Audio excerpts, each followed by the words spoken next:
Shalom, selamat pagi jemaat yang dikasihi oleh Tuhan. Sebentar lagi kita akan memulai ibadah pada pagi hari ini. Mari kita lebih mempersiapkan hati dan pikiran kita. Sebelum kita memulai ibadah, kita saat teduh sejenak.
Mari jemaat dikasih Tuhan, bersama-sama kita bangkit berdiri.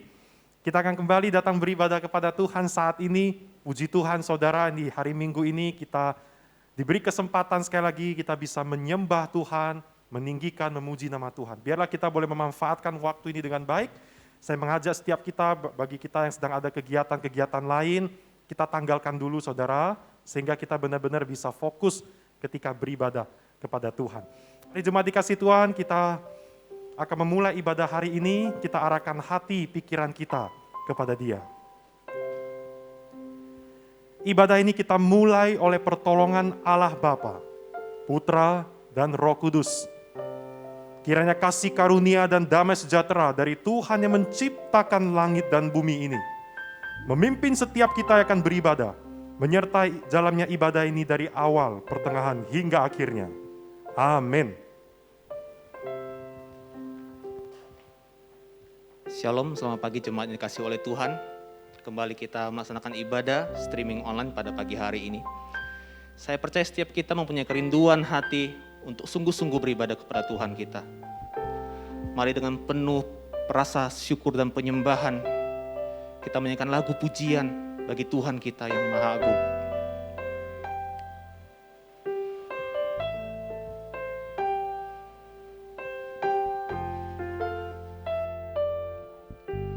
Anugerah-Mu kepadaku tak pernah berubah, perbuatan-Mu terlukiskan di dalam hatiku, tercengang-Ku dibuat-Mu, ku kagum padamu. Tak ada hal di hidupku yang luput dari-Mu.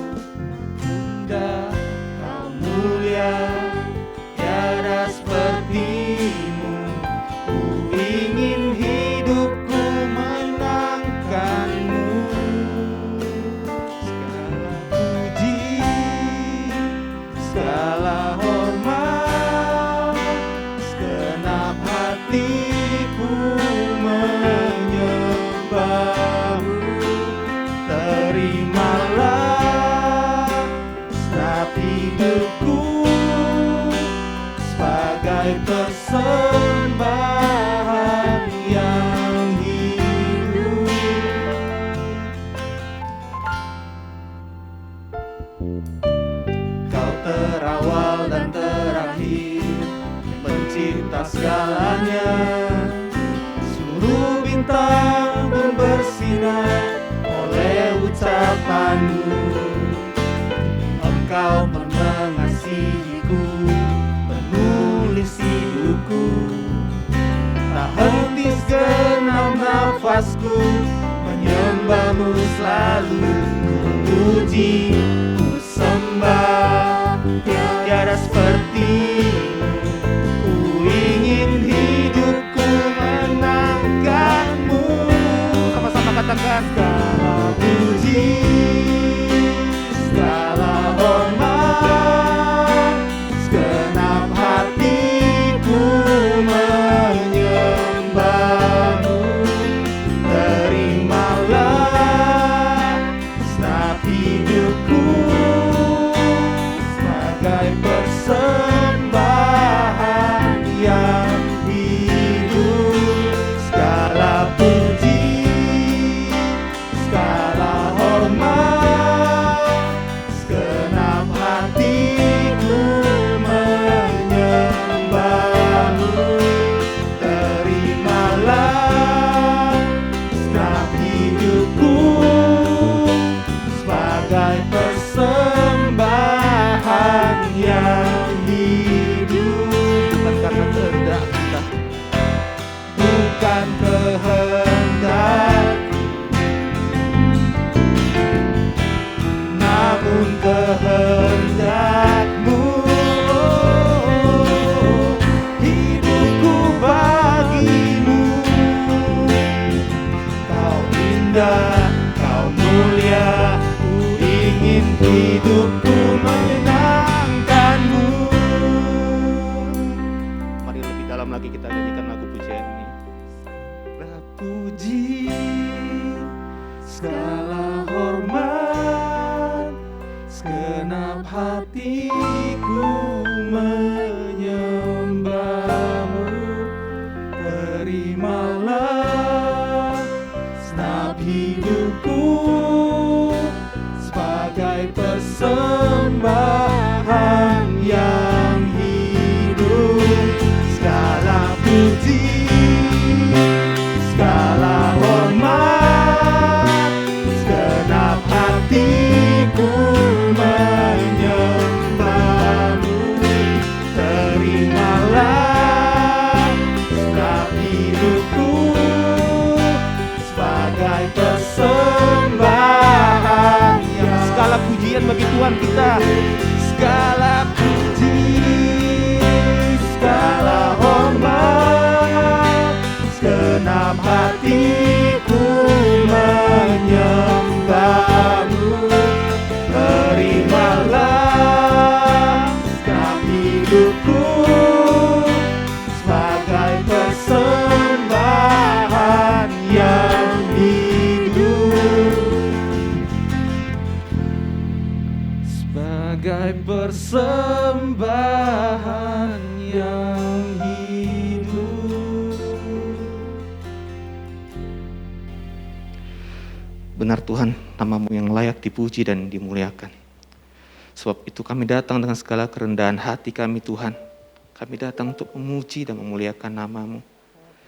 Sebab bukan karena kuat kami Tuhan, tapi karena kekuatan-Mu kami dapat masih di sini Tuhan. Dapat mengikuti ibadah pada pagi hari ini. Tuhan, kami tahu hanya Engkau-lah penolong kami, hanya Engkau-lah kuat kami Tuhan. Kiranya dengan segala kerendahan hati kami Tuhan, kami dapat bersujud Tuhan, menyembah Engkau Tuhan.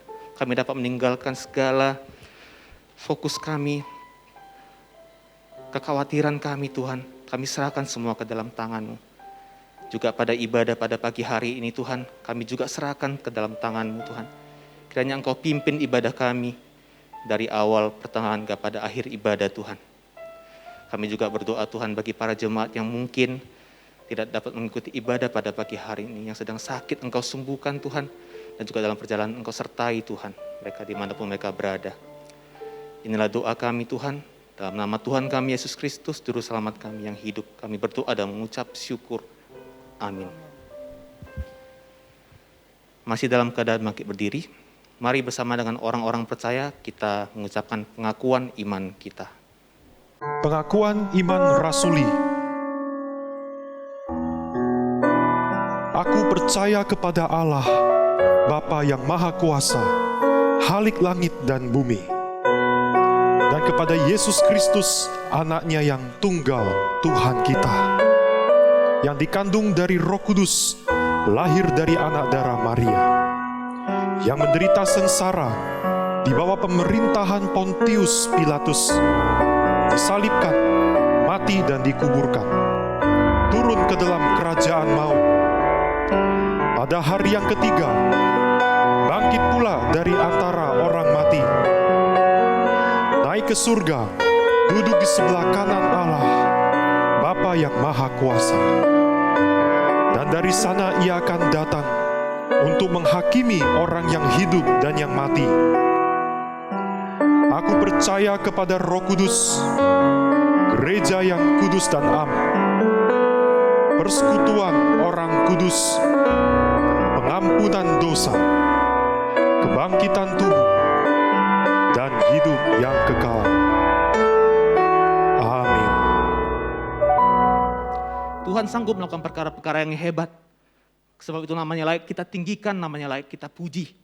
Mari dengan penuh sukacita, penuh sorak-sorai, kita nyanyikan lagu satu pujian bagi Tuhan kita. Sambil tepuk tangan.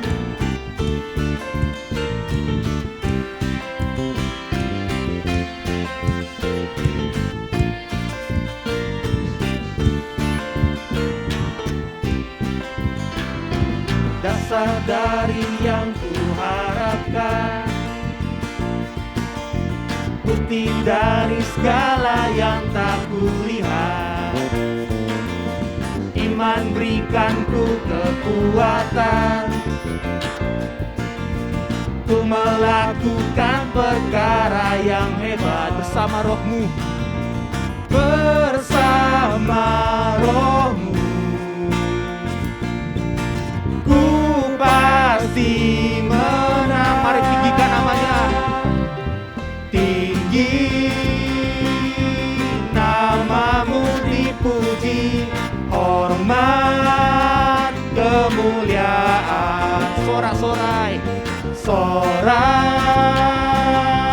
dengan segenap hati, Raja keagungan.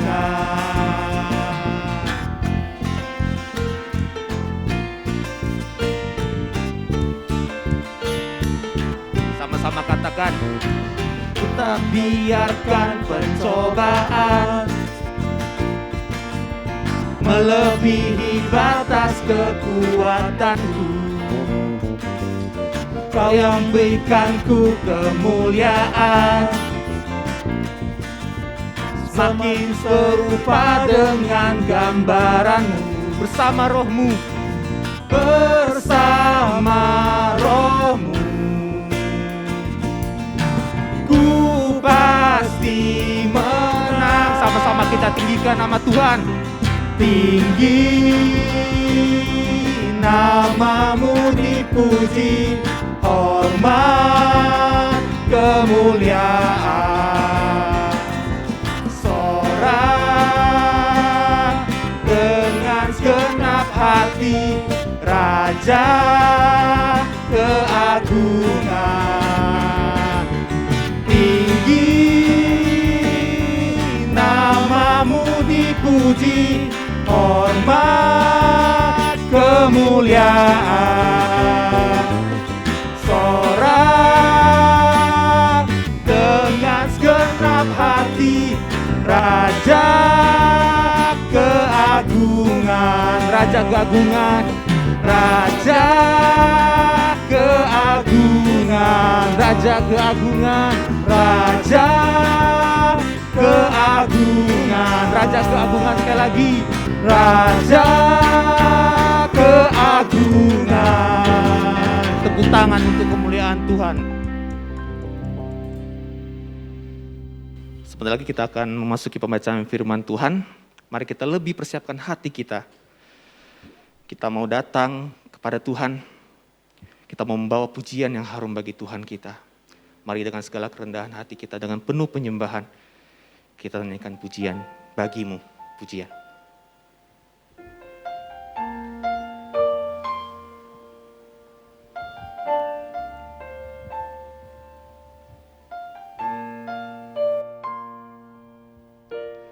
Ku datang padamu,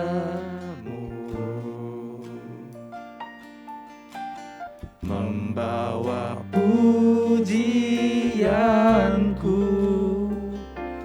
hanya kekuatan hadiratmu sanggup menjaga hatiku.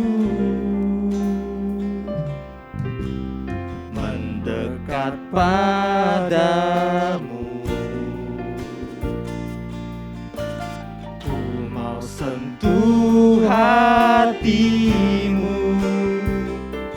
biar ku melihat kemuliaan yang kau sediakan bagiku. Bagimu pujian, hormat, kemuliaan, kaulah kebanggaan di dalam hidupku. Janjimu bersinar, buktikan kau besar, tiada yang sepertimu Yesus Tuhanku. Mari sama-sama kita nyanyikan lagu pujian ini dengan penuh penyembahan lagi.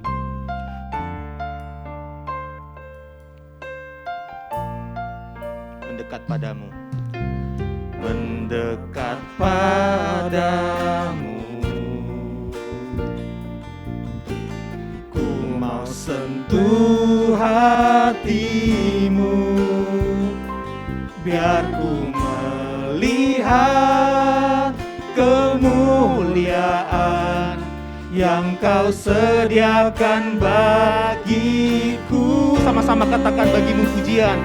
Bagimu pujian, hormat, kemuliaan, kaulah kebanggaan di dalam hidupku. Janjimu bersinar, buktikan kau besar, tiada yang sepertimu Yesus Tuhan. Bagimu pujian, hormat, kemuliaan, kaulah kebanggaan di dalam hidupku. Janjimu bersinar, buktikan kau besar, tiada yang sepertimu Yesus Tuhanku. Percayakah Bapak, Ibu, Saudaraku, bahwa Tuhan hadir di tengah-tengah kita, di atas penyembahan dan pujian yang kita lakukan. Mari kita berikan segala yang terbaik hanya untuk Tuhan kita. Mari kita berikan segala penyembahan, ketulusan dari ketulusan hati kita. Jika Bapak Ibu sepakat dengan saya, mari kita sama-sama bangkit berdiri. Kita nyanyikan lagu satu kali ini pujian sekali lagi.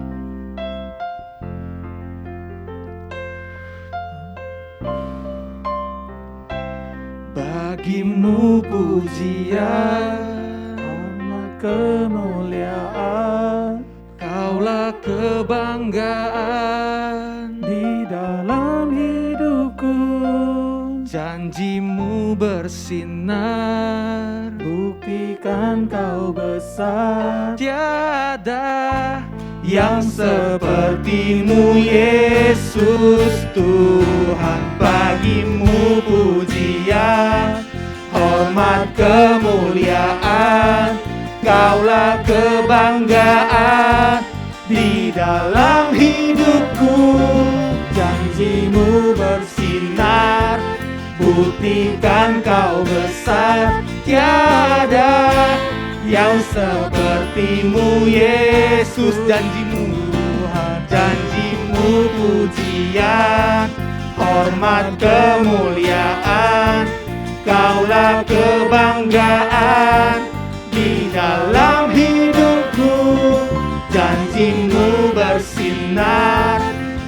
buktikan kau besar. Tiada yang sepertimu Yesus, tiada yang sepertimu Yesus Tuhan, tiada yang sepertimu Yesus Tuhanku.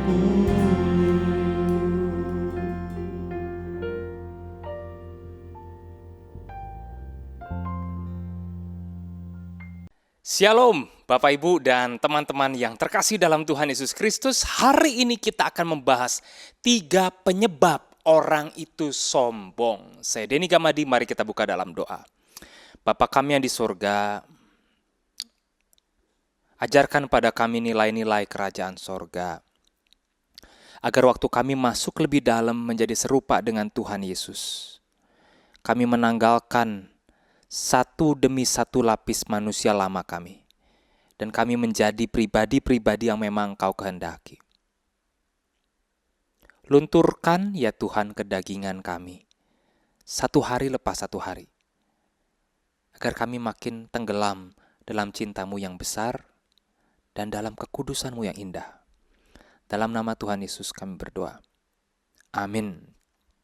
Saya ajak kita buka Lukas pasal 14 ayat 7-11, Injil Lukas pasal 14 ayat 7-11, dan saya akan bacakan bagian firman Tuhan ini sebagai landasan dari apa yang akan kita bahas hari ini.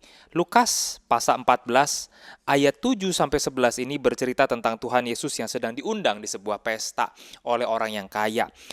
Karena Yesus melihat bahwa tamu-tamu berusaha menduduki tempat kehormatan di pesta itu, Tuhan Yesus mengatakan perumpamaan ini kepada mereka. Kalau seorang mengundang engkau ke pesta perkawinan, janganlah duduk di tempat kehormatan. Sebab mungkin orang itu telah mengundang seorang yang lebih terhormat daripadamu, supaya orang itu yang mengundang engkau dan dia jangan datang dan berkata kepadamu, berilah tempat ini kepada orang itu. Lalu engkau dengan malu harus pergi duduk di tempat yang paling rendah. Tetapi, apabila engkau diundang, pergilah duduk di tempat yang paling rendah. Mungkin tuan rumah akan datang dan berkata kepadamu, sahabat, silakan duduk di depan. Dan dengan demikian, engkau akan menerima hormat di depan mata semua tamu yang lain. Sebab barang siapa meninggikan diri, ia akan direndahkan, dan barang siapa merendahkan diri, dia akan ditinggikan. Waktu saya nginep di sebuah hotel di luar kota, banyak mobil datang ke lobi, ada satpam, ada penerima tamu datang di situ. Tiba-tiba ada satu mobil Jaguar hitam lewat di lobi, set, langsung security itu tundukin badan, senyumnya, manis banget. Disambut, dibukain pintu, selamat siang ibu, lalu diantar jalan masuk ke lobi. Tasnya nggak terlalu diperiksa, penampilannya luar biasa, si ibu itu turun dengan kacamata hitam Ray-Ban. Dihormat, satpam lari-lari kecil cepet-cepet buat bukain pintu, wah pokoknya pelayanannya luar biasa lah, itu Jaguar hitam. Nggak lama setelah itu ada mobil lain, mobil carry tua, yang nyetir orang tua. Pas turun bukan ibu-ibu sosialita tapi nenek tua. Pas dia turun di lobi satpam itu sedikit pun gak ada yang lari, sedikit pun gak ada yang senyum. Cuma lihat dengan dagu yang terangkat dikit. Cari siapa bu? Ibu itu ngomong sesuatu yang saya gak bisa dengar dari jauh. Cari siapa bu? Boro-boro dibukain pintu, disenyumin, ditundukin badan, dipersilakan masuk. Malah dicurigain. Saudara kita lihat ya, apa yang jadi bahan bakar orang, pingin kerja keras dan segala sesuatu. Sebetulnya ada satu yang dicari, namanya harkat. Ya, ini bahan bakar orang itu kerja keras, cari peluang, rawat tubuh supaya bagus, punya duit yang banyak, ya selain supaya bisa menikmati hidup yang enak, nyaman, tapi ada satu lagi, yaitu mendapatkan harkat. Kenapa? Ditinggikan orang itu mah enak. Betul gak? Saudara punya pengalaman gak? Pakai baju yang kayak tadi ya, bagus jelek, mobil bagus jelek. Ditinggikan orang itu menyenangkan.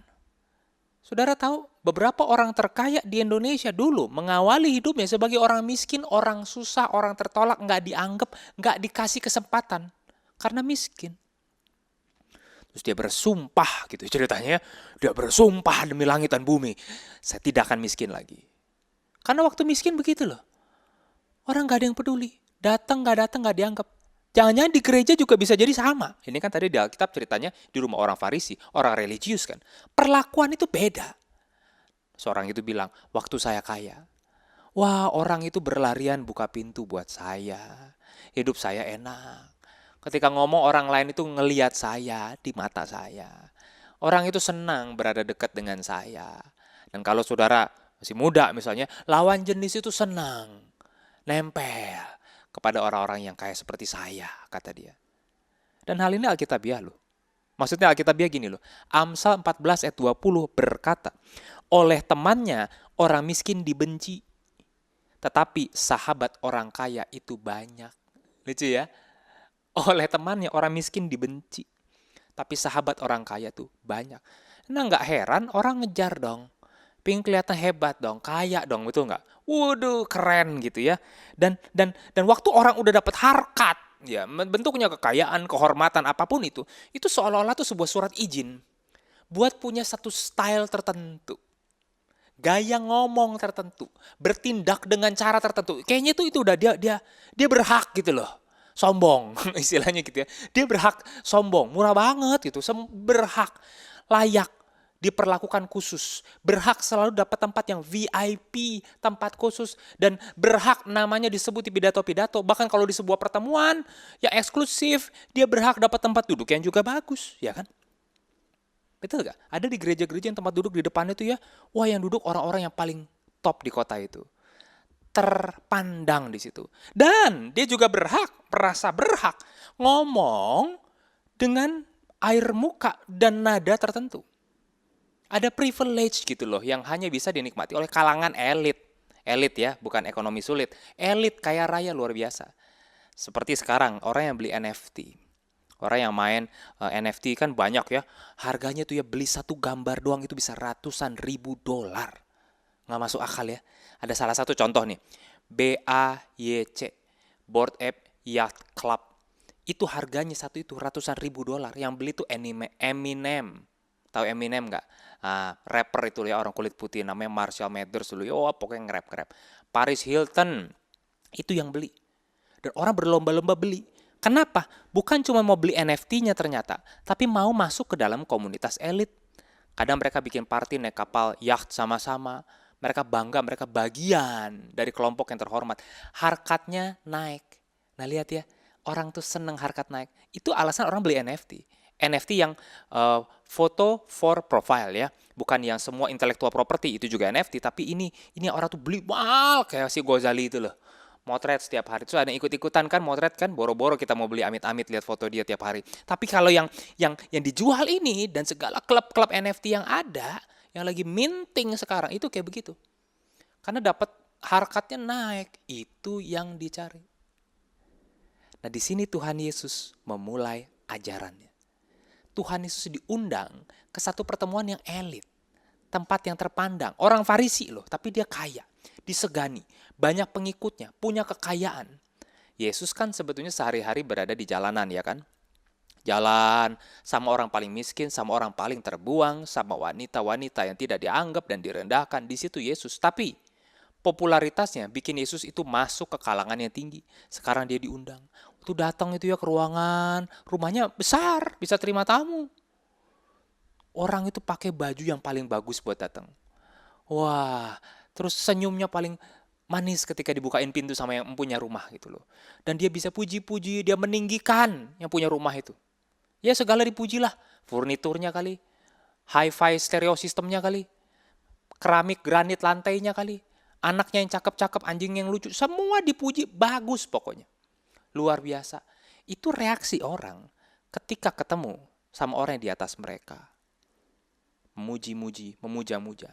Ketemu orang yang di atas mereka. Tapi relasi mereka dengan satu sama lain bisa jadi beda.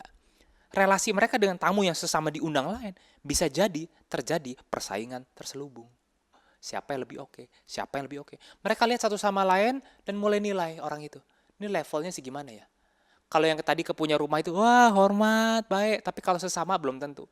Dalam hatinya ada penilaian. I'm better than you. Mungkin dia berkata begitu dalam hatinya. I deserve sesuatu yang lebih wah daripada kamu. Lihat baju kamu. Kamu datang ke sini naik mobil apa? Hah? Dibonceng gitu ya. Direndahkan kayaknya ya. I deserve more. Saya layak mendapatkan respect lebih daripada kamu. Lihat ya, itu yang Yesus sentil melalui perumpamaan Tuhan Yesus. Nah makanya waktu orang-orang itu semua duduknya zaman dulu bersandar, reclining begini, di sofa, sofanya itu berbentuk huruf U. Nah itu duduknya pun ada aturan loh, aturan tak tertulis. Jadi di sebelah sini si owner rumah, sofa bentuk huruf U. Daerah yang sebaris sama si owner, itu kelas VVIP. Kalau di restoran tuh ya, 5 juta baru boleh pakai ruangannya. Nah itu, tempat yang paling wow, orang-orang yang terpenting di situ. Sisi sini, orang yang medium rare, kayak Setika aja ya. Ujung sono, itulah tamu-tamu yang levelnya lebih di bawah lagi. Nah orang berlomba-lomba, pingin kelihatan, wah udah pakai baju yang wah, duduknya di sebelah sini semua. Barangkali nih di sebelah sini, muatnya cuma 4 orang. Diisi 8. Saking orang berlomba-lomba pengen duduk di tempat kehormatan deket si owner reclining. Lalu semua reclining sampai ongkang-ongkang kaki sambil makan buah anggur, misalnya minum segala macam dilayani di situ. Dia duduk di situ. Nah, semakin di ujung kan makin rendah, makin tidak signifikan. Tapi masalahnya gini. Suka ada yang datang telat. Selalu nih dari zaman dulu ya, datang telat. Itu ternyata tuh dari 2000 tahun lalu. Nah itulah dia, orang terlambat udah 2000 tahun lamanya penyakitnya itu dia telat. Dia telat, terus tuan rumah lihat, wih yang datang belakangan itu orang penting. Gubernur, perwakilan Roma misalnya. Bisa-bisa, ayo pak masuk pak, kata si tuan rumah. Lalu yang duduk di sebelah-sebelah sini dia bilang, kamu pindah sana. Ini ada si Pak Jenderal datang, tolong pindah ke sana. Malu lah kita kan kalau diusir kan. Tapi ya mau nggak mau, yang datang jenderal. Masa jenderal suruh duduk situ, penghinaan dong. Dia mesti duduk di sini. Malu lah. Nah di situ Tuhan Yesus bilang, meskipun gini loh, Yesus tuh datang itu sebetulnya buat diamat-amati, dicari kesalahannya gitu ya, di kondisinya lemah lah. Sempat-sempatnya Yesus itu nyentil. Waktu dia lihat ini fenomena seperti gini, iseng aja ya sepertinya ya. Tapi ini ternyata bukan iseng-iseng praktikal loh. Ini hal yang profound. Masalah nilai kerajaan sorga eskatologis. Tuhan Yesus ngajar, kalau orang ngundang kamu ke pesta, jangan duduk di tempat kehormatan ini. Bukan karena bayarnya mahal loh ya. Tapi kalau ada orang lebih penting datang, kamu pergi nanti, diusir, dipindahin di situ, kamu malu, malah disuruh duduk tempat paling rendah. Iya dong, kan sini udah keisi penuh. Sini udah penuh, yang orang kosong cuma di tempat paling rendah kan. Jadi kalau kita dipindahin dari sini, permisi ya, ini punya orang lain tempat duduknya, dipindahin, kita duduk mana? Ya pasti yang kosong. Yang kosong yang mana? Yang paling rendah. Yesus bilang kalau kamu duduk di situ lalu diusir, kamu bakal direndahkan, duduk paling rendah.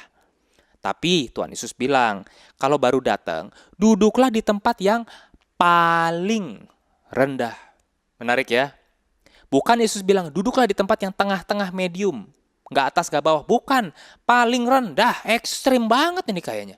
Duduk di mana? Di sebelah sini. Paling rendah ini. Nah, mungkin tuan rumah akan datang. Loh, kok kamu duduk di sini? Jangan. Ayo pindah yuk. Saya kasih tempat yang terhormat. Dan disitulah kamu bakal direspek orang. Ajaran Tuhan Yesus. Menarik ya.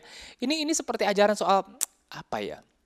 Gaya hidup, wisdom, life hack. Tapi punchline-nya baru ada di ayat 11. Di terakhir setelah Yesus ngajar. Disitulah punchline-nya. Yesus berkata, everyone who exalt themselves will be humbled. Semua orang yang meninggikan dirinya bakal direndahkan. But those who humble themselves will be exalted. Tapi siapa yang merendahkan dirinya, dia bakal ditinggikan. Nah lihat gak? Ini kan bertolak belakang dengan prinsip dunia. Di dunia kita diajar, kill or be killed. Bunuh dulu sebelum dibunuh. Injak sebelum kita diinjak orang lain. Stay strong, kuat. Jangan merendah-rendah depan orang. Ditekan kita, habis kita. Kita mesti tampil bonafit, kuat, percaya diri, menjual, apalagi lah. Ya kan? Dunia ajarkan begitu. Bukan kelihatan kelemer-kelemer, payah, nggak ada. Mesti bonafit orang bilang. Kita menjual diri kita misalnya. Tapi itu bukan ajaran Alkitab. Yang Yesus ajarkan di sini adalah prinsip kerajaan sorga. Bukan prinsip supaya kita nggak kehilangan muka, bukan. Prinsip kerajaan sorga. Gini, kerajaan sorga nggak tertarik dengan harkat kita. Sakit kan? Sakit ya. Nggak tertarik dengan harkat kita, gaya kita wibawa, mapan, luxurious. Nggak tertarik kerajaan sorga. Yesus lihat begitu. Tidak tergugah, tidak kagum. Saudara naik mobil apa sekarang? Baju yang saudara pakai merek apa? God doesn't care. Nah, manusia kita bisa impress. Tuhan mah don't care. Dengan hal seperti itu. Tapi bukan berarti Tuhan tidak care sama sekali. Tuhan care pada nilai yang sebaliknya. Apa itu? Humility. Yakobus 4 ayat 10 ngulangi nilai Yesus yang sama ini. Humble yourself di hadapan Tuhan. And He will exalt you. Jadi bukan soal tidak ada tinggi rendah di dunia ini. Ada tinggi rendah. Tapi tinggi rendah menurut siapa? Gitu kan? Menurut manusia. Cuy, kata Tuhan. Menurut Tuhan gimana? You humble yourself and I will exalt you. Aku akan meninggikan kamu. Jadi ada gak tinggi atau rendah? Ada. Tapi tinggi dan rendah yang Yesus ajarkan adalah tinggi yang rendah. Yang sifatnya kekal. Esensial. Ditinggikan oleh Bapa sendiri. Jadi bukan berarti, gak ada tinggi rendah. Ada. Ada ditinggikan dan ada yang akan direndahkan. Siapa yang akan direndahkan? Orang yang meninggikan diri. Siapa yang akan ditinggikan? Orang yang merendahkan diri. Coba lihat sekitar kita, saudara. Orang-orang yang meninggikan diri dan hebat, itu akan dipermalukan Tuhan di hari akhir. Sekarang dia luar biasa. Besok mah habis. Hati-hati. Tapi orang yang merendahkan diri, itu yang akan diangkat oleh Bapa. Dan tangan Bapa angkat, tidak ada yang bisa turunkan kita lagi. Luar biasa ya. Nah makanya di situ Lukas 14 itu ya, cerita di situ. Bagian Lukas 14 ayat 12 sampai 14. Kalau undang pesta, jangan undang teman atau tetangga yang kaya. Tapi undang orang miskin, orang cacat, orang lumpuh, orang buta. Orang miskin, orang cacat, orang lumpuh, orang buta. Kita kalau ngawinin anak atau kita pesta ulang tahun 17 tahun atau kita menikah, yang kita undang orang dekat kita dong. Ya kalau kita kenal orang kaya pasti kita undang dong. Karena kita bilang, nggak enak nanti kalau bapak itu nggak diundang. Dia rekan kerjaku. Dia bisa ngasih angpau gede. Itu sih lain cerita ya. Dia orang yang terpandang, nanti dia sakit hati dong kalau nggak diundang. Kita mikir gitu nggak soal orang miskin? Orang yang mungkin nggak berhak protes. Kok saya nggak diundang? Nggak berhak protes. Karena mereka no one, nobody. Yesus bilang, undang orang-orang itu. Kenapa? Kamu bakal berbahagia. Loh kok berbahagia? Pestanya ambiar dong. Enggak, kamu bakal berbahagia. Karena orang-orang miskin, buta, cacat, lumpuh itu tidak punya apa-apa buat balas kebaikanmu. Ya. Mereka nggak bisa undang kamu ke pesta yang sebesar itu. Nggak, mungkin mereka nggak bisa punya pesta apapun. Sebab engkau akan dapat balasnya pada hari kebangkitan orang-orang benar. Lukas 14 ayat 12 sampai 14. Bukannya ya udah ikhlasin aja nggak dibalas. Dibalas kata Tuhan. Di hari kebangkitan orang-orang benar. Menarik ya. Jadi Tuhan ajarkan ada buahnya. Apa yang kita lakukan? Ada penghargaan Allah yang Allah mau berikan buat orang-orang yang mau merendahkan dirinya. Dan kalau kita lihat ya, di seluruh Injil ini ya, Yesus dekat sekali sama orang yang paling rendah. Sadar nggak? Gereja not so good at doing this. Yesus sama pelacur, miskin, penjahat, memberontak. Kalau gereja kita, ada sebuah gereja ya, kemasukan mantan perempuan yang gak bener. Kemudian, jemaat gak nyaman. Ngomonglah kepada pendetanya, Pak Pendeta, ini dia bukan di sini tempatnya. Dia bukan di sini tempatnya. Situ siapa yang ngasih tahu ini tempat orang iya atau bukan? Bukan rumahmu, ini rumah Allah. Tapi dia bilang begitu, Pak Pendeta. Ini bukan tempat dia di gereja kita. Nanti kalau ada suami orang yang jatuh gimana? Gara-gara dia. Dia pelakor loh. Dia itu perempuan gak bener loh Pak Pendeta. Pak Pendeta tahu. Lalu orang terus ngomong, orang yang paling berpengaruh ngomong, ini bukan tempat dia, ini bukan tempat dia. Akhirnya pendeta itu harus ngomong ke perempuan ini setelah banyak ngomongan di kuping dia, menekan dia. Maaf ya Mbak, sepertinya komunitas ini mungkin belum cocok buat Mbak. Disitulah gereja itu berhenti jadi gereja. Gereja kan perkumpulan orang-orang Kristen. Apa itu Kristen? Pengikutnya Kristus. Artinya apa? Gaya hidup dan value-nya Kristus banget.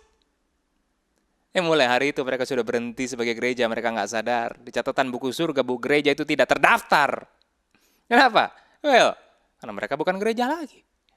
Ketika mereka mulai punya aturan yang bertolak belakang dengan gaya hidup Injil dan Tuhan Yesus. Menarik ya? Apa sih gaya Injil Tuhan Yesus itu loh? Allah itu selalu dekat sama orang yang hancur hati. Baca dari PL sampai Wahyu. Orang yang hancur hati itu selalu dekat di hatinya Allah. Dan dia mengundang saudara saya buat mengikuti cara itu. Ya kalau kita udah lama nggak naik angkot, udah lama nggak naik bis gitu ya, lupa kita caranya miskin. Ya kan ya. Allah bilang, aku dekat sama orang-orang miskin, aku dekat sama orang-orang susah, sama kuli bangun, sama orang yang selalu kotor badannya, sama orang yang ngorek sampah. I'm their friends. And therefore, I want you to be their friends too. Itu undangannya diberi. Dan diulang lagi kalimat ini. Di Lukas 18 ayat 14. Berapa pasal setelahnya? Lukas 18 ayat 14 itu Yesus cerita. Pemungut cukai sama orang Farisi yang datang ke bait Allah. Orang Farisi bangga sekali dengan baju yang bagus datang ke gereja bait Allah gitu ya. Orang pemungut cukai duduk di belakang pukul dadanya. Rasa nggak pantas. Karena satu dan lain hal, karena dosanya, karena apapun dia rasa nggak pantas di situ. Dan di akhirnya Yesus mengulang kalimat yang sama. For everyone who exalts himself will be humbled, but the one who humbles himself will be exalted. Bakal ditinggikan. Itu kalimat Tuhan Yesus di akhir. Aku berkata kepadamu, orang ini pulang ke rumahnya sebagai orang yang dibenarkan Allah, yaitu pemungut cukai. Dan orang lain itu tidak, si Farisi tidak dibenarkan Allah. Bukan cuma orang itu ya udah nggak ada gunanya. Enggak, tidak dibenarkan Allah. Seserius itu orang yang menganggap dirinya tinggi. Sebab, ini dia, barang siapa meninggikan diri, dia bakal direndahkan. Bukan, sebab barang siapa yang meninggikan diri, dia akan malu. Bukan, direndahkan. Keras ya. Keras ya. Kita kan suka meninggikan diri. Tadi saya udah bilang di awal. Coba lakukan. Allah bilang, kamu bakal direndahkan. Sengeri itu. Dan barang siapa merendahkan diri, dia bakal ditinggikan. Jadi panggilannya adalah merendah. Bukannya be authentic. Ini lebih dari prinsip dunia. Be yourself, be authentic. Yesus bilang no. Turun ke bawah. Dan ajaran ini ajaran yang sentral. Karena di kitab Lukas, di tengah-tengah perumpamaan, ini percis ada di tengah. Di center dari pengajaran Tuhan Yesus melalui perumpamaan yang dicatat oleh Lukas. Intinya apa? Rendahin diri. Orang rendah bakal kutinggikan kelak. Kalau engkau orang yang berada, bertitel, berpengaruh, dihormat, rendahkan diri. Turun ke bawah. Tempat di mana hati Allah berada. Orang-orang yang ada di bawah di situ. Ini wisdom kehidupan, tapi juga prinsip eskatologis. Eskatologis itu masa-masa yang akan datang. Setelah dunia ini berlalu. Hari-hari akhir. Eskatologis itu. Ini prinsip tentang memasuki dunia yang baru, dunia yang kekal. Siapapun di antara kamu, Markus 10 ayat 43 sampai 44. Kalau mau jadi besar, hendaklah kamu menjadi pelayan.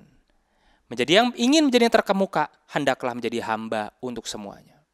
Yesus bukan bilang begini, jangan mau jadi besar, jangan mau jadi terkemuka. Kamu mau jadi besar. Kamu mau dihormati dan ditinggikan.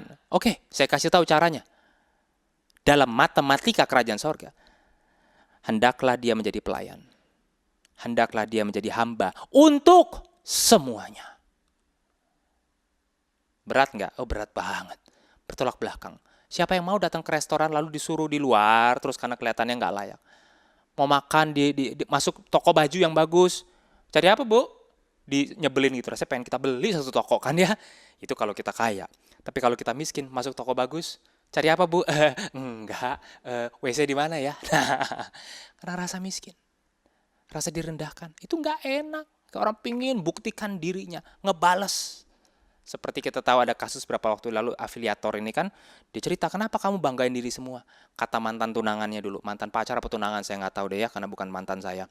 Dia bilang karena dia pengen ngebales, nunjukin ke orang-orang yang dulu merendahkan dia. Lihat, nggak enak sekali direndahkan. Oke, so kalau ditanya, apa sih alasan orang itu sombong? Paling hebat. Apa alasan seorang itu butuh merasa berharkat? Ada 3 alasan, ada 3 penyebab dari kesombongan. 1, orang itu sombong karena dia pikir dia punya segala barang yang berharga. Dia merasa layak sombong karena pemilikannya. Oke, iyalah masuk ruangan itu dia mungkin gedungnya mungkin punya dia, mallnya punya dia, dealer punya dia, tanah punya dia. Dia sombong karena dia merasa layak sombong karena ini semua milik dia, kepemilikan. Oke, yang kedua kenapa orang sombong? Karena insecure. Ini bahasa lagi ngetren ya, insecure, takut direndahin. Sebelum direndahin saya pakai baju bagus, saya kasih segala macam yang luar biasa, takut direndahkan, takut nggak dianggap, takut dihina kalau dia kelihatan rendah. Jadi dia mesti sombong duluan, takut direndahkan. Nah, bisa ngobrol sama orang begitu rada aneh tuh. Sombong duluan, cerita segala macam. Iya, liburan lalu saya ke Jepang loh. Siapa? Saya. Siapa yang nanya? Gitu kan ya. Wah, insecure kok kelihatan rendah. Jadi pakai semua bagus. Iya, ini aku punya mereknya ini loh. Ini bla bla bla bla bla gitu ya, cerita. Insecure itu alasan. Jadi pertama itu dia rasa dia layak sombong karena kepemilikannya. Kedua, dia insecure, dianggap rendah. Ketiga, kenapa sombong? Karena waktu dilihat orang lain, yang dia lihat itu kekurangan dan kerendahan orang itu. Segitu doang. Villagers, bau, sukunya beda, gitu loh. Jadi belum apa-apa waktu lihat orang lain yang dia lihat itu kekurangan dan kerendahan orang itu. Nah ini penyakit yang ada di sekitar kita, yang di mata Yesus serius. Kenapa? Orang sombong bakal dibiarin? Enggak, bukan dibiarin, direndahkan. Jadi dia segini nih, sombong, direndahkan, dibanting ke bawah. Makanya hari ini kita belajar gaya hidup yang berpusat pada Injil. Secure di dalam dia. Oke, mungkin kita semua orang punya kesombongan masing-masing. Semua orang punya insecurity masing-masing. Semua orang punya mata yang bisa merendahkan orang lain. Lantas, apa jalan keluarnya? Agar kita ini bisa rendah hati. Apa jalan keluarnya? Supaya kita ini nggak cari peninggian diri sendiri. Ada 3 yang saya mau bagi pada saat ini. 1, sadar. Semua yang kita punya sekarang, tidak ada satupun yang tidak kita terima, kata Paulus. Apa yang kamu punya yang tidak diberikan kepadamu? Dalam arti begini, semua yang kita punya itu given. Bukan kita earn, kita dapetin. Enggak, itu given. Orang bangga dia punya kekayaan, punya perusahaan. Ya tunggu dulu. 1, orang tuanya kaya enggak? Nah, jangan dapet itu semua dari orang tuanya. Kedua, wah dia punya koneksi segala macam. Dapat dari mana itu semua? Apakah dia dapetin atau itu diberikan kepada dia? Diberikan oleh Tuhan. Maksudnya apa? Kebetulan tanda kutip ya. Dia ada di waktu dan zaman dan barang yang tepat yang dia jual. Naiklah dia. Coba keberhasilannya diulang ke tahun ini. Belum tentu bisa. Kebetulan di zaman itu apa yang dilakukan meledak. Diulang lagi di 1 dekade, di 5 tahun berikutnya belum tentu jadi. Jadi keberhasilannya itu diberikan kepada dia. Dia tiba-tiba dapat. Nggak bisa orang sombong, aku kerja keras. Lihat orang kerja keras. Tetap aja hidupnya susah. Apa dia nggak gigih? Kamu lihat saya berusaha dari nol. Jangan gampang ngomong loh. Hanya orang berusaha kerja keras tapi nggak jadi apa-apa. Kenapa? Kalau kita bisa jadi, itu given. Jadi waktu kita sombong karena kita miliki segala sesuatu, kita lupa. Amnesia rohani. Kita lupa. Itu diberikan oleh Tuhan dan dapat dia ambil sewaktu-waktu. Kenapa? Miliknya dia. Kita jaga erat-erat, kita beli asuransi paling mahal, kita deposit tempat yang paling bagus. Iya, coba kalau kayak perang kayak Ukraina. Ada nilainya tuh semua? Nggak ada, habis juga semuanya. Pertama adalah sadar. Ini penting. Semua yang kita punya, kalau saudara di ruang tamu, coba lihat ruangan sekitar. Saudara ada di kamar, coba lihat itu kamar, barang-barang yang kita take it for granted. Bagus, mahal, dulu kita beli setengah mati, sekarang ada di situ. Itu given to you by God. 2. Identitas kita di dalam Tuhan perlu secure.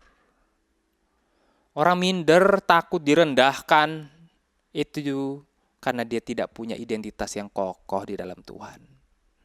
Roma 8 ayat 32 mengingatkan kita, kalau Bapa yang tidak menyayangkan anaknya sendiri, tapi menyerahkannya bagi kita semua, bagaimana mungkin dia tidak mengaruniakan segala sesuatu kepada kita bersama-sama dengan dia.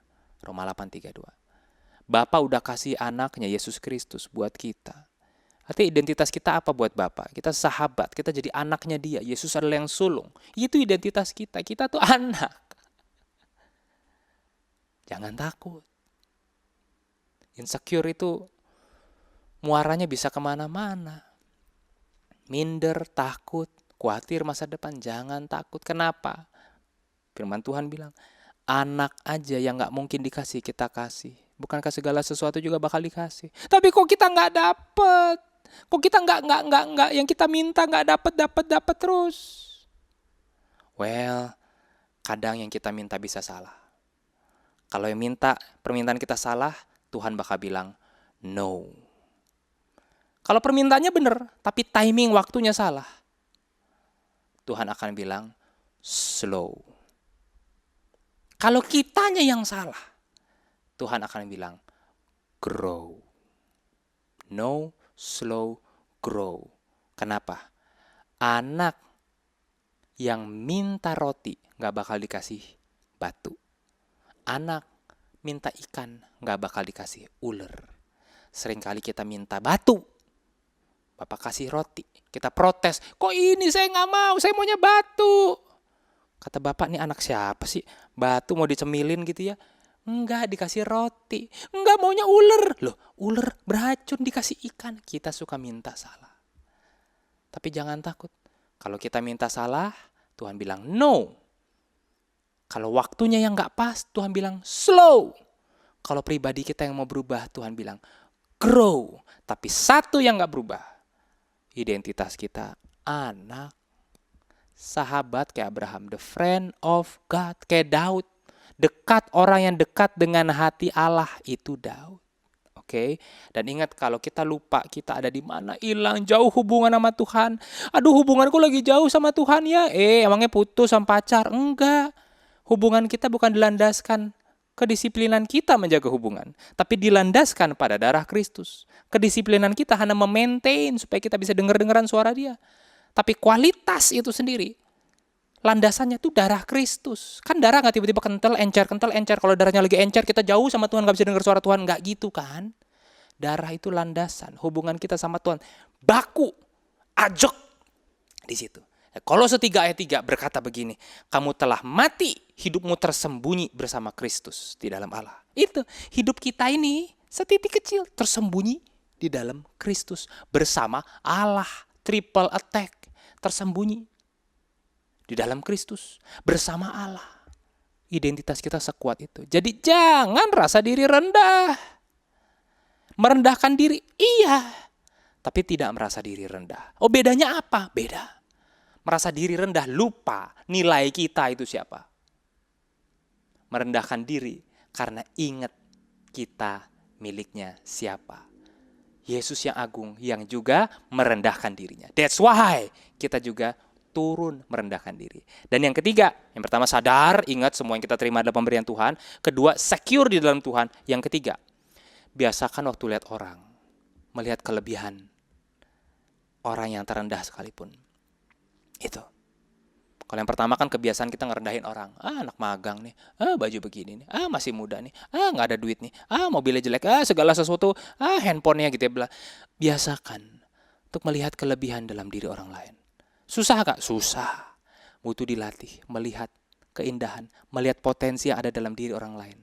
Kenapa ini penting? Karena ini cara Yesus melihat engkau dan aku. Dia melihat kita waktu kita masih berdosa, bukan? Dia mati buat kita waktu kita masih hidup dalam dosa, bukan? Dia melihat hal yang baik akan muncul dari dalam diri kita kalau dia memberikan nyawanya. Dan itu yang dia harapkan pada kita sekarang. Itu ajaran Tuhan Yesus kepada orang-orang mendengarkan dia saat itu. Jangan kejar meninggikan diri. Tapi barang siapa mau jadi terkemuka, rendahkan diri. Dan Yesus tidak berhenti di situ. Barang siapa merendahkan diri, dia akan ditinggikan. Haleluya. Mari kita berdoa. Bapa, firman-Mu telah selesai kami dengar dan kami renungkan dalam hati kami. Jangan biarkan hal ini masuk kuping kanan, keluar kuping kiri. Tapi sebelum itu, biarkan firman ini masuk kuping kanan, mencuci hati kami, berubah jadi tindakan. Kamilah orang-orang yang rendah tapi suka merasa tinggi. I'm sorry. Berikan kami hati seperti Bapa yang menyahabati seluruh ciptaan. Kami juga menyahabati dunia yang rapuh, yang membutuh belayar tangan Engkau saja. Demi nama Yesus, kubuka hatiku untuk mencintai manusia, agar kami menjadi semakin serupa dengan Engkau. Haleluya. Amin. Tuhan memberkati kita sekalian.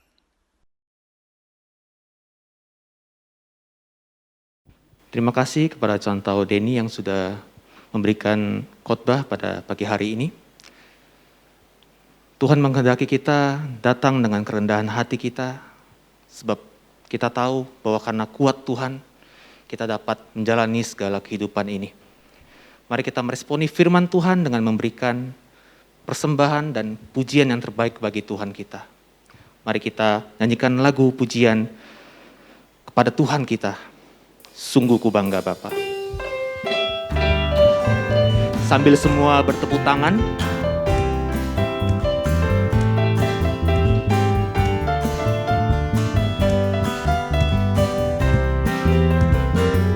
Sungguh ku bangga Bapa, punya Allah seperti Engkau. Sungguh ku bangga Yesus, atas segala pengorbananmu. Tak ingin aku hidup lepas dari kasih-Mu. Kasih-Mu menyelamatkan dan beriku pengharapan. Sungguh ku bangga. Sungguh ku bangga Bapa, punya Allah seperti Engkau. Sungguh ku bangga Yesus, atas segala pengorbananmu.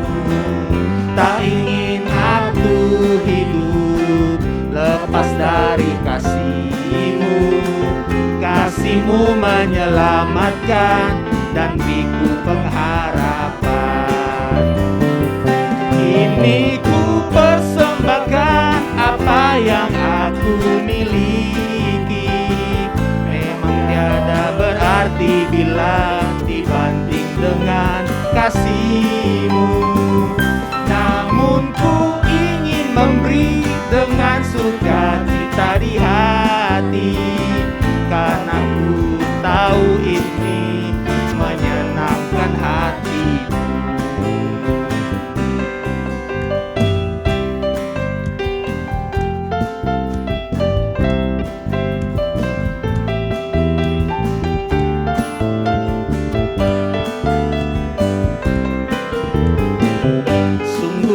Bangga Bapa, punya Allah seperti Engkau.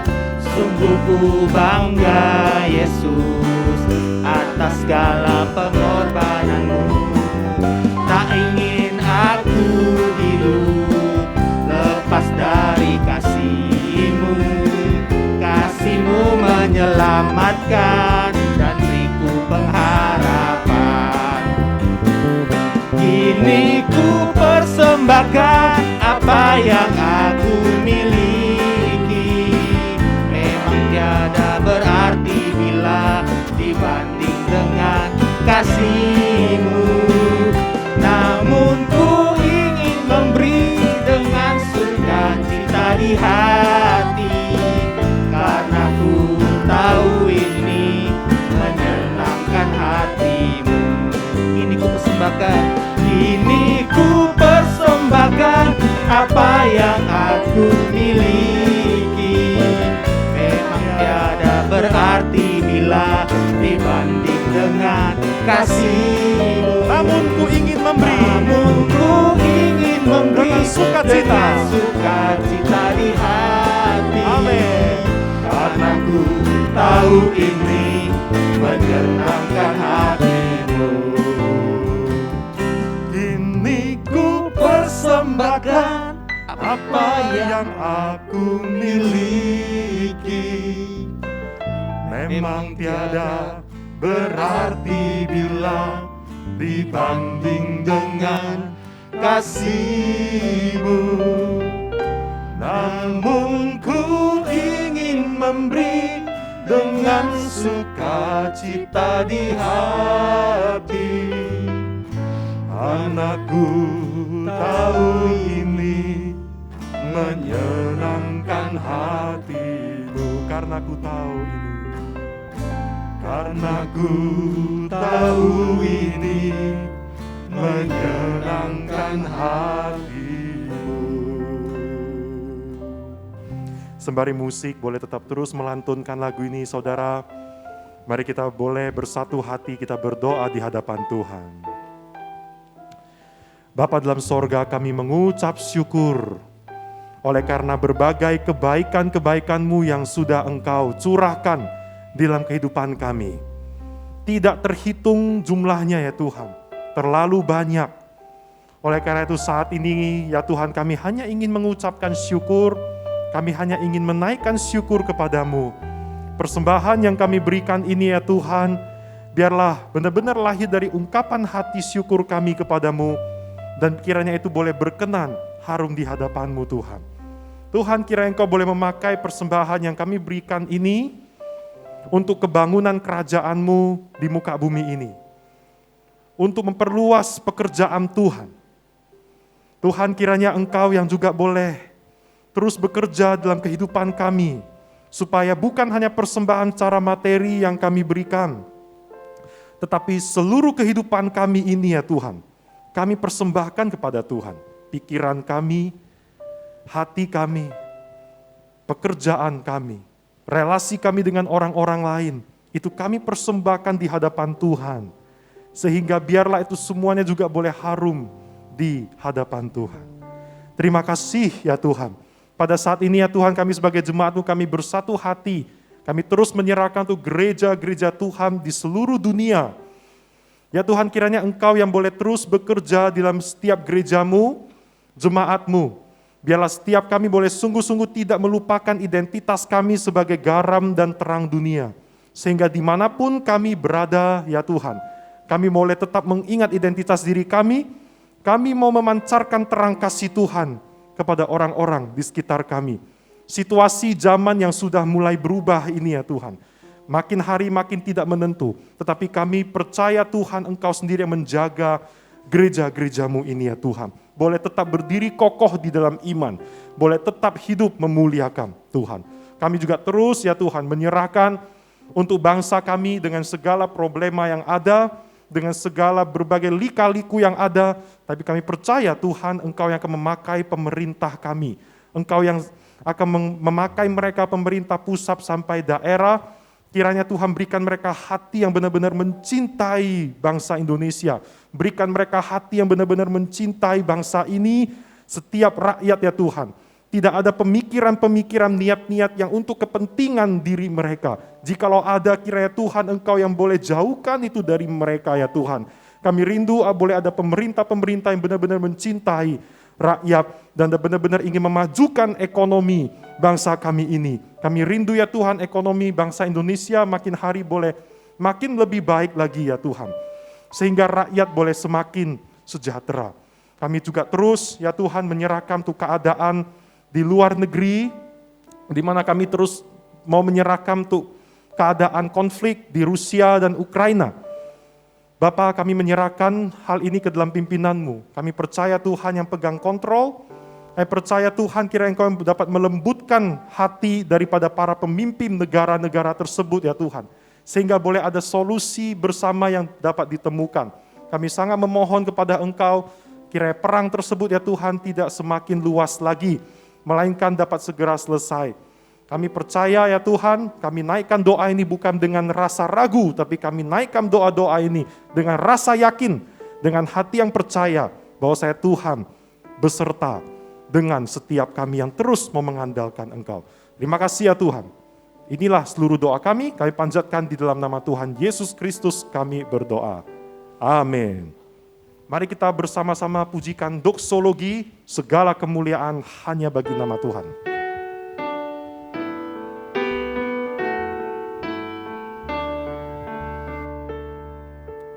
Puji Allah Bapa Putra,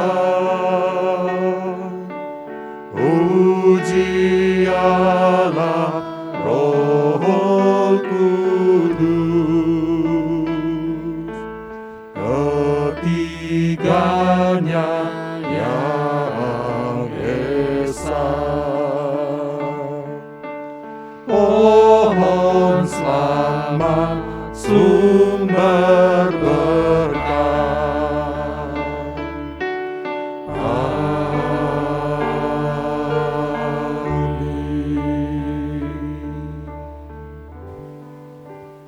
Kami mengucap syukur boleh mengikuti ibadah hari ini. Puji-pujian yang kami telah nyanyikan, firman Tuhan yang secara khusus telah kami dengar, biarlah boleh sekali lagi mengingatkan kami, membawa kami semakin dekat lagi kepada Tuhan, kepada ajaran Injil Tuhan. Dan mari jemaat dikasih Tuhan, sebelum kita selesai dari ibadah ini, arahkanlah hati pikiran kepada Tuhan, dan terimalah berkat daripadanya. Kiranya kasih karunia yang berlimpah-limpah dari Allah Bapa, sukacita, damai sejahtera dari Tuhan kita Yesus Kristus, pimpinan penyertaan, penghiburan dari Allah Roh Kudus, akan senantiasa menyertai kehidupan kita, menjadikan kita orang-orang yang semakin berkenan di hadapan Tuhan, mulai dari sekarang ini sampai selama-lamanya. Amin.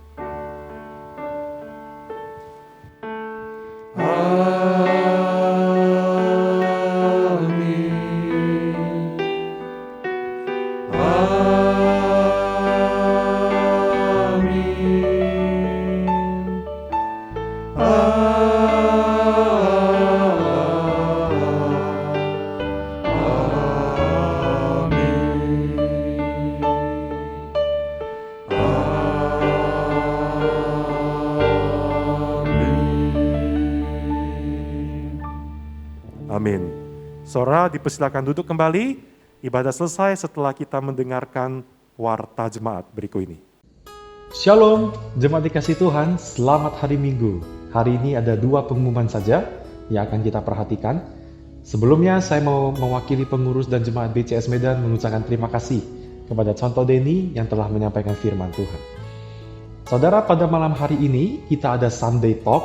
Sunday Talk temanya malam hari ini adalah perkembangan anak. Jadi pada malam hari ini kita akan sama-sama belajar, kita akan mengenal teori perkembangan anak. Perkembangan secara fisik, secara spiritual, secara emosional, mentally, seperti itu saudara. Dan masih ada beberapa yang lain, saya lupa.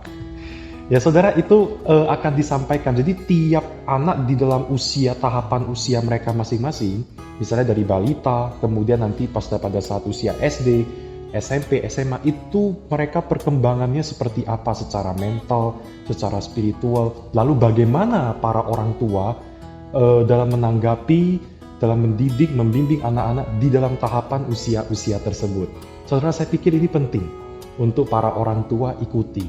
Jadi saudara, saya sangat mengundang untuk setiap kita para papa mama, hadirilah, ikutilah pada Sunday Talk pada malam hari ini. Nanti contoh Jessica dan contoh Cynthia, yaitu mahasiswi STT Saat, yang akan menyampaikan materi Sunday Talk ini. Jam 7:30 malam melalui aplikasi Zoom. Link Zoom-nya akan sudah dikirimkan ya ke grup jemaat BCS. Kemudian saudara, minggu depan ibadah kita masih diadakan secara online, saudara. Saudara, biarlah kita boleh tetap punya semangat, tetap punya kerinduan, tetap setia ketika kita datang beribadah kepada Tuhan. Tema ibadah kita minggu depan adalah mengharap balasan. Saudara, ada poin yang penting yang akan kita pelajari lagi dari renungan firman Tuhan minggu depan. Tetaplah setia datang beribadah pada Dia melalui saluran channel YouTube Bright Communities Service Medan, jam 10:30. Demikian saja saudara, warta pada hari ini. Saya terus berdoa kita semua dalam keadaan apapun saat ini tetap bersuka cita, tetap punya harapan di dalam Tuhan. Amin. Selamat hari Minggu. Tuhan Yesus memberkati setiap kita.